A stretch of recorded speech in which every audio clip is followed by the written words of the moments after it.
Libota na nzambe na pesi bino merci que le Dieu d'Abraham, le Dieu d'Isaac, le Dieu de Jacob a pambola yo mutu ozolandanga pour le moment. Nanzela ya notre chaîne préférée, la main de Dieu TV. Et nalingi avant to banda to bondela nzambe to kangimisu na bondeli nzambe éternel Dieu de la grâce, le Dieu tout puissant na pesio matondo pour na bolamu na yo kopousa na lisusu Seigneur Dieu na moment oyo Seigneur joano lokumu bilolobi que l'homme n'est pas le maître de son souffle et la Bible dit que tout ce qui respire loue l'Éternel Seigneur. La vie d'alobi que mon âme loue l'Éternel car tu es riche à bonté. La Bible dit, comme Moïse élevant le serpent dans le désert, il faut aussi que le Fils de l'homme soit élevé. Nzambe soki Moïse a tombola ki nyoto kamotakwe et kangola ki peuple. Et à quoi sert? La Bible dit que tu as renommé le nom qui est au-dessous de tous les noms. Et la Bible dit que tous les genoux confessent devant toi parce que tu es Dieu, tu es le roi des rois, que tu es le Seigneur. Seigneur, na télémélignon sur Esaïe, la musika, au nom de Jésus-Christ de Nazareth. Amen. Bien-aimé, notre thème, Tozolo Bela, na moment oyo, bien-aimé, toza quelques minutes au télémi. To télémi, liboso betando nabino. Bien-aimé, nalingi tolo partager ne fils que quelques minutes. Na thème oyo, nous sommes plus que vainqueurs. Bien-aimé, pourquoi nous sommes plus que vainqueurs? Bien-aimé, tu sais que Moutou Oyo, à Trasakanzela, à Monaka souffrance, et Batunyo Subalandaka Nzela na balekaka na facilité. Yango pour cela, que nous sommes plus que vainqueurs. Et biso to bundate poto zwa victoire, parce que Nzambe na biso epesi apesa biso victoire. Yango pour cela, totangi verset biblique, oezana Romains 8, verset 37. La Bible dit, mais dans toutes choses, nous sommes plus que vainqueurs par celui qui nous a aimés. Bien aimé, toza balongi, parce que Yesu Masi a longa ki ne kuluzu. Bilolobi, sans l'effusion du sang, il n'y aura pas de pardon. C'est-à-dire, zaki na makila, oye sopanaki, oye pesaki, pri, oye futaki, mabe na biso, oye rachetaki biso. Bible, ils ont vécu à cause du sang de Jésus. Zambe salonga likola vina yo. Et comme itango yondo bele la nzambe, o proclamer que yondo zaka molongi.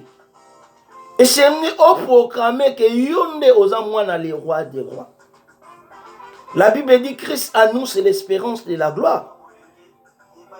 Bien aimé, ko banga maladité, oko banga bitumbate. Parce que l'apôtre Paul a enseigné Timothée. Alors j'ai combattu les bons combats de la foi. Bien aimé, tout le monde a dit que Tozo bundana diversé. O esi balongai. Bien aimé, oyebi na ba vie na biso lelo, to na ba quartier to koli. Ezala ba mbwa mususu. Et si tu es dans le quartier mobimba, il y a soit qu'on a été, il y a ganga nekaka. Et ça le cola bongo. Satan a un pouvoir qui a détruire vie na yo. Satan a un pouvoir qui a détruire foyer na yo. Parce que tu es plus que vainqueur. Osa molongi, bien aimé, tu es né pour réussir dans ta vie. Yango pour cela, Bible le dit dans Psaume 118 verset 17. La Bible dit, je ne mourrai pas, je vivrai et je rencontrerai les œuvres de l'Éternel. Bien aimé, au monde qui est koufa, na vie na yo na makasité à ko détruire. Bien aimé, Yesu et ça racheta ki bomo ina yo. Yesu na joué shika kati na yo. Yango pour cela, na Galates 2 verset 20. La Bible dit par la foi nous sommes appelés les fils de Dieu. Par la foi.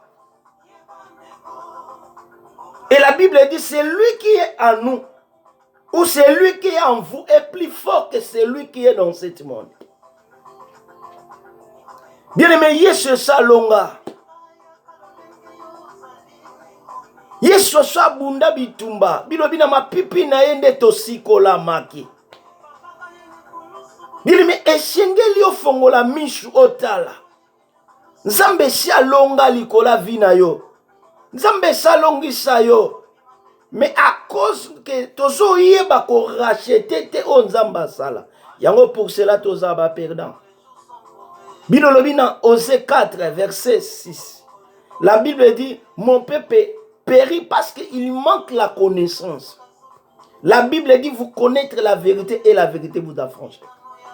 Bien aimé biso toza manque ya Christ. Et si to longa Christ a racheté biso. Alonga Satan. Bilolobi oyo alingi alanda Christ sengeli ameme ekulusu. Ekulusu to mela eza ekulusu ya victoire. Bien aimé ezaki na makila o egangaki plus que ya belle. C'est le sang de Jésus-Christ de Nazareth. Yango notre thème que nous sommes plus que vainqueurs. Bien aimé tout ça balongi. Quel que soit bitumba telemelo lolenge nini. La Bible dit vomez la faim.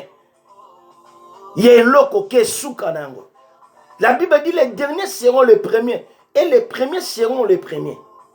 Bien aimé, faites attention. To komi na suka. Eza loko a frère na biso Freddy azoyembe la biso. Mikole komi na suka bien aimé. Bilobi rachetez l'état car les jours sont mauvais. La Bible dit repentez-vous car le royaume de Dieu approche. Mais la Bible dit encore cherchez premièrement le royaume de Dieu et la justice de Dieu. Bien aimé, nous sommes la vanité de vanité. Nous sommes koleka. Mitu kabanda kwe koleka. Mais la parole de Dieu ne passera aucun jamais. Bien aimé, l'ilo balanzambe ngozo sala bisoto longa Satan. Parce que notre idole ou notre modèle, Yesu longa Satan en écrit. Parce qu'il est écrit. Bien aimé, comment batu ba otanga un livre de tout ba via batu. Combien de personnes ba initier bango nanzela ba livre. Mais biso to otanga livre de vie. La Bible dit l'homme ne vivait pas seulement du pain. Mais mutu akobika na malobo ezobima et pas inakolo parce que yango nde bomoy.